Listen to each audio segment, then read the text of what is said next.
This motor right here has more displacement than a Stroker JZ, weighs the same as an SR, and the stock internals are capable of holding 880 wheel horsepower. This is a Vortec 4200. Hello, my name is Christian. This is my 240. The goal, cheap power. That's this whole project. The only thing cheaper you could probably do is an LS, gap rings, nitrous. That is probably the only thing cheaper. Nothing is going to be as cheap as this motor setup in this car the way it's going to be. What is it? So this motor has more displacement than a Stroker JZ. Yes, it's an inline 6-cylinder still. And it weighs the exact same amount as a long block SR. Long block versus long block, same weight. This right here is a Vortec 4200, the Ameribera. I love these motors. I've always loved 6-cylinders. This thing is going to be badass in this car. Just got to make it fit. That is the biggest struggle right now.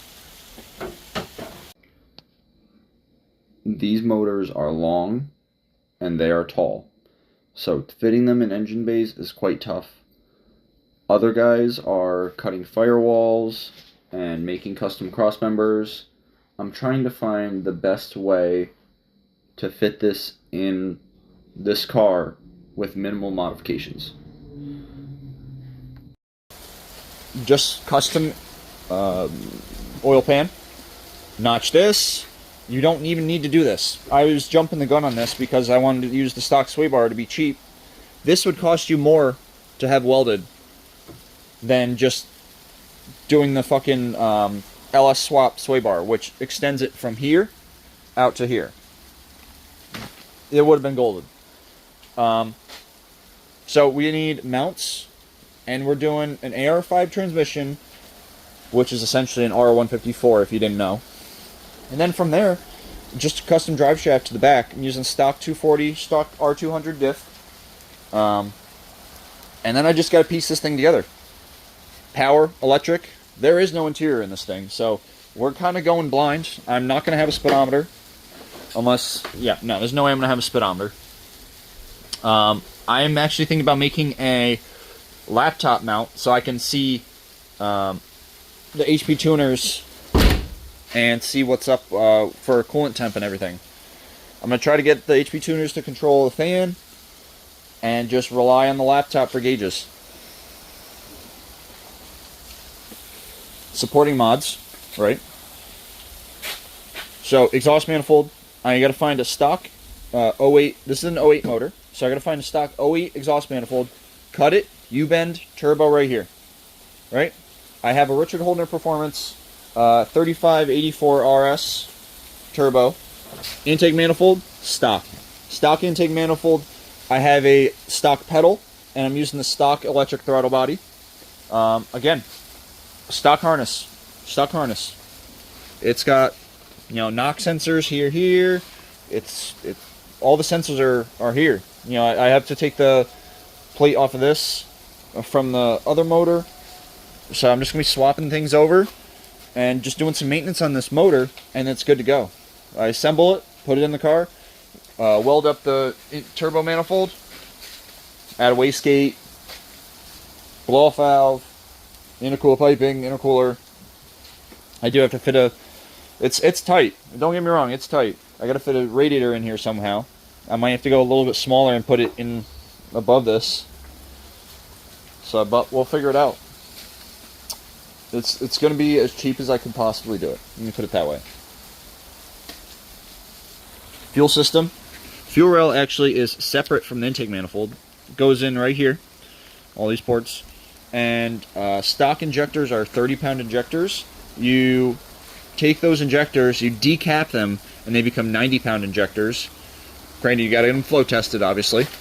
And then in the back, I have a fuel cell and a surge tank, and Viton 8AN line to feed the whole system with an aftermarket fuel pressure regulator.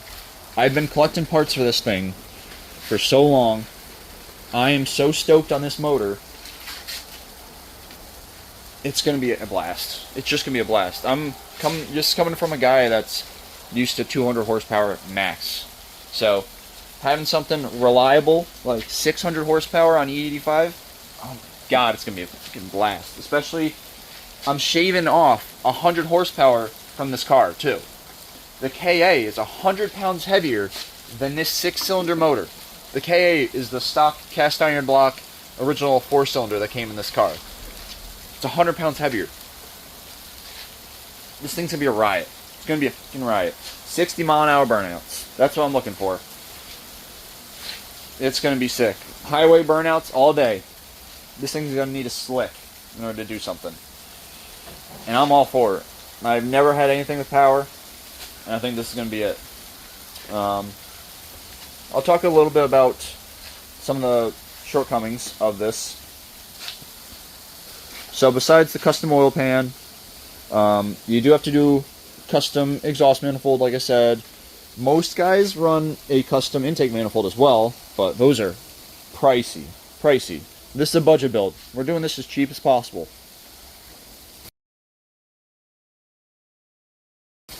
So there are adapter plates for this motor where you could run a T56, 8 HP, a whole bunch of LS transmissions. The issue is they're all $1,000 plus, except for the 8 HP, but I wanted a manual. So I'm running with a Colorado Trans. It's an AR5, and it's holding. They've been known to hold 500 to 600 if you shift them nicely. They hold them pretty well. So I'm stoked on that. The only issue is it's literally 8 inches shorter than the stock S13 transmission. This transmission. So we're gonna have to figure that out. I'm probably gonna end up doing a body-mounted shifter with it's kind of like two different poles. Let's see if we can see those. Kind of two different poles here, and then when one turns, the other one will turn with it. So it'll be hinged with it, and I'll just move that into the position that I need it to be in, body mounted. So it shouldn't really interfere too much. I don't have an interior anyway, so I want it to cut up anything. I'm gonna do it came with a seat bracket as well. There's a seat bracket in here, so yeah, I can't see shit. You can see the little tip of it over there. So, yeah, this car, I'm going to be stealing the C out of my RX-7, throwing it in this thing, whatever. The whole goal is just to make it to that I-57 drag and drive, and complete the drag and drive home. Anything goes wrong, I get a U-Haul truck and trailer and drive home. The guys over there are super chill.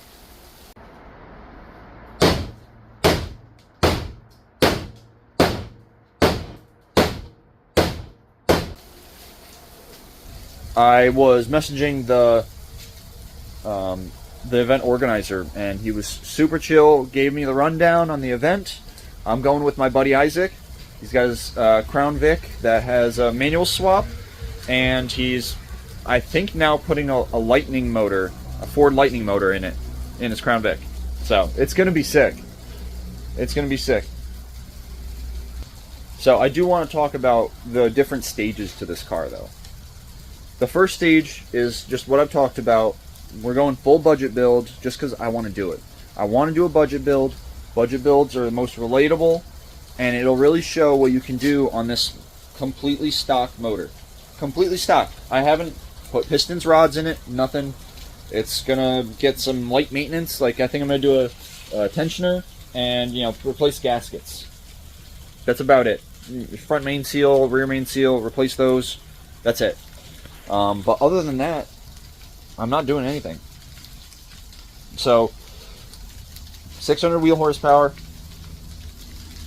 Do this, and then next year I'm hoping I can get some sponsors, because I love this motor. Nobody in drifting is using this motor. I'm gonna be drifting it with this setup. Front sump, extra capacity on the oil pan, and after I do that, I hope it makes waves and I can get some sponsors, because I want to show, the next level of guys that this motor can hold. Hold up to that high RPM boost. Abuse. So, after the budget build, it goes kind of a pro build. If I can get the sponsors, I'll do a pro build on this and do a dry sump. And kind of go a little crazy with it. I'll do the damper, rev it out higher. I'll be good on oil. I'll be good on harmonics.